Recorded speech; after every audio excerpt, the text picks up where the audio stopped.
Whakataka te hau ki te uru. Whakataka te hau ki te tonga. Kia mäkinakina ki uta.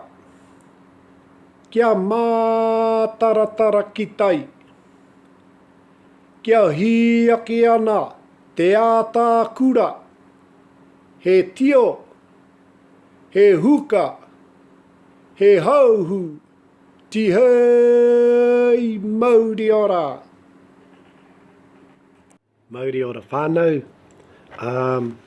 Had a bit of a kōrero today with some of the whānau, and we're having a kōrero about one of the Karakia.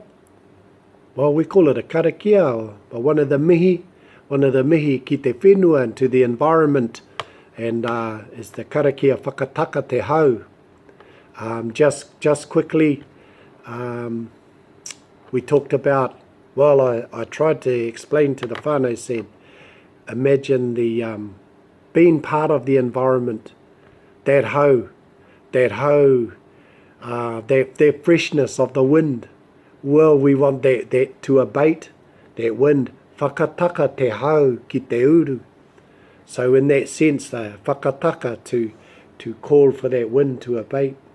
Whakataka te hau ki te tonga, and the wind from the south. Kia mäkinakina ki uta, and those quieting down those breezes inland. Kia mätaratara ki tai, and those tara make them, those peaks, quell them down out at the sea. Kia hiaki ana te atakura, and that'll set up the pristine conditions to be born a beautiful freshness, a beautiful fresh day. Te atakura, a red-tipped dawn.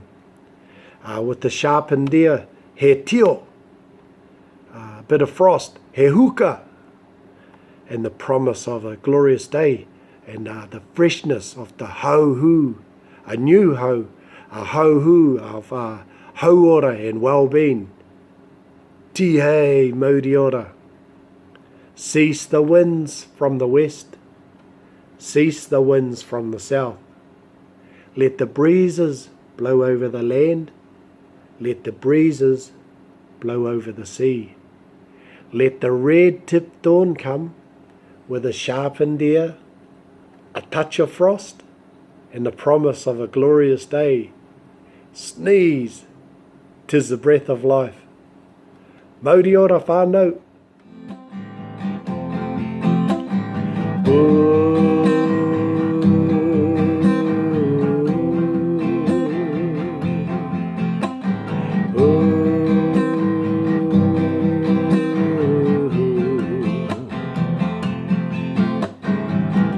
Whakataka te hau ki te uru.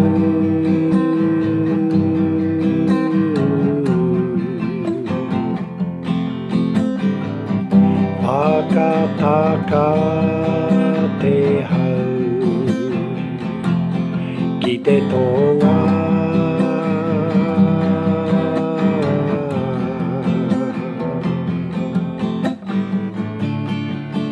Kia mäkinakina ki uta. Kia mätaratara ki tai. Kia hiaki ana te atakura. He tio,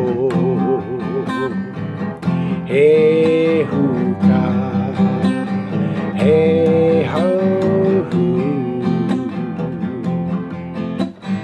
Tihei Mauri Ora.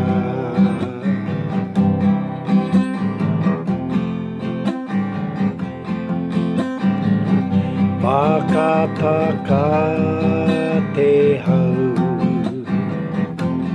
ki te uru.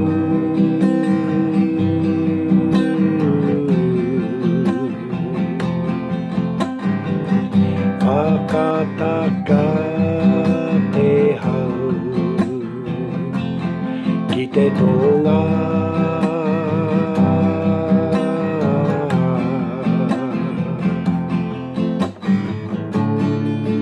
Kia mäkinakina ki uta. Kia mätaratara ki tai. Kia hia ke ana te atakura. He tio, he huka, he hauhuu. Tihei Mauri Ora.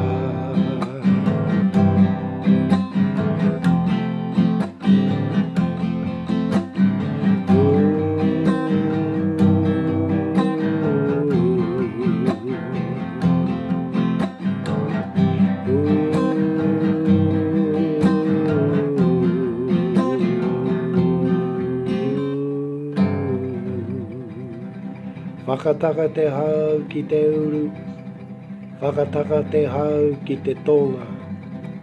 Kia mäkinakina ki uta, kia mätaratara ki tai. Kia hia ki ana te atakura, he tio, he huka, he hauhuu, Tihei Mauri Ora. Mauri Ora whānau.